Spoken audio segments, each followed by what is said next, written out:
I suppose when you look at it from a dog's point of view, that first step can be a doozy. Hopefully this one will figure out that there's a shortcut underneath. The Green River Knights at the Douglas Cats, top of the first. Douglas pitching, and striker Davies will get a batter to go down swinging. A good start considering his squad got hammered by the opposition 19-3 the day before. Green River was hoping to pick up where they left off on that game. Runner on third, McCaden Mikesell hits into the fielder's choice. Good defensive work by Tristan Gray at third, but Isaiah Munoz is going to make a break for home anyway. He would beat the relay throw and score to put his team on the board first, up 1-0. Bottom of the first, the Cats would answer back. Ryan Liebert smacks a single into left field. Braden Hunsicker has a pretty easy path home from third base, and he would touch the plate to tie the game up at 1. Moving on, the home team was having some success with base hits into left field. Mason Barker knew what to do, and he will get rewarded with a ribby for his effort. Gray scores to make it a 2-1 game, and a bases-loaded walk would push the score up to 3-1. Top of the second, Davies was trying to offer some customer service, but no thanks, I'm just looking. Aside from that one run earlier, he was doing pretty good. The question was, how long could he keep it up? Next batter, this pitch was pretty. Hope you enjoyed looking at it because he's done for the inning. That would take care of that for the time being, and the boys in blue would go back to work at swinging the metal. Bottom of the second, they did just that. At least on this play they did. Gray is going to put some distance on this one. Not quite enough to get out of here, but deep enough to get some extra bases. A double for the cause, and 2 runs will score in the forms of Hunsicker, and Liebert is not far behind him.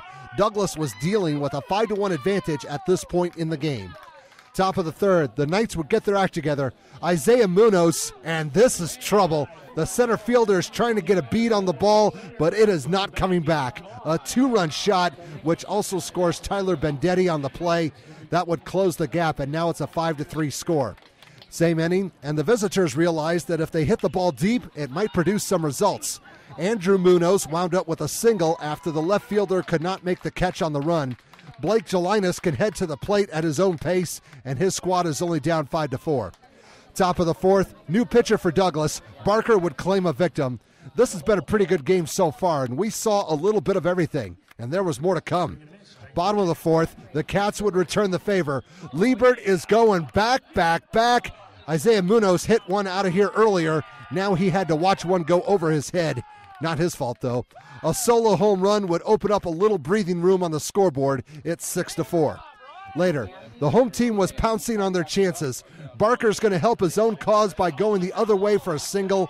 Gray needed to get on his horse and get going if he wanted to score from second, and he would make it in. Every run mattered in this game. 7-4 is the score. Top of the fifth, we lost this one for a moment. It went to left field, not center. Look at the license plate on the truck. That's where it went, and it's gone. A 2-run shot for Andrew Munoz, who brings in Brendan Hopkins on the play, and the visitors have closed the gap again at 7-6. Bottom of the fifth, the first 2 batters would reach, and they were at second and third with no outs. Tyler Vendetti would stay calm under pressure on the mound in relief. That's 1 out, so he is not out of the woods just yet. There's more work to do. Next batter, same situation, same results. Vendetti did get himself into this jam, and so far he's been able to maintain damage control and stop the runners from advancing any further. Next batter, he's frozen 2. Can he do it again? Yes, he could, and he would. He had ice in his veins and never broke a sweat in that inning. Now can his boys make up a 1-run deficit? Top of the sixth, Green River would catch a break. Bases loaded. Jelinas hits into the fielder's choice. Venditti was called safe at home because the umpire said the catcher's foot came off of the plate when he got the ball. That would even up the score. Both sides have 7 runs apiece. Next batter, Andrew Munoz again. Bases still juiced, and he would bloop a single into shallow center field for a base hit. That would score Isaiah Munoz on the play, and the Knights are back on top, leading 8-7. Meanwhile, the boys in blue also had a new guy pitching. Gray would take over, and he would stop the bleeding for a while. This game was a great tune-up for next week's district tournaments for both teams. Bottom of the sixth, Douglas would fight back. Barker is going to find the gap in deep right center field, all the way to the wall in what would be an RBI triple. Davies is going to hustle on the play as well and make it all the way in from first to knot this contest up again. We have an 8-8 score. Now to just get Barker in. A team hates to see a guy get stranded after a triple. Austin Zimmer was able to oblige his teammate with a single. That would put the Cats back on top 9-8, and a sacrifice fly would move the score up to 10-8. Top of the 7th, GR with a runner at second, trying to swipe third. Hunsicker almost reacted too late, and Davies would apply the tag just in time to cut him down to eliminate that scoring threat, and that play was critical. Did you see who was at bat? It was Isaiah Munoz, and you can forget about that one. He knew it was gone as soon as he hit it. That last highlight was critical because instead of a 3-run shot, that ended up being only a 2-run homer. Second of the game for Isaiah. So instead of an 11-10 score, it's 10-10, and that would set up some late game drama.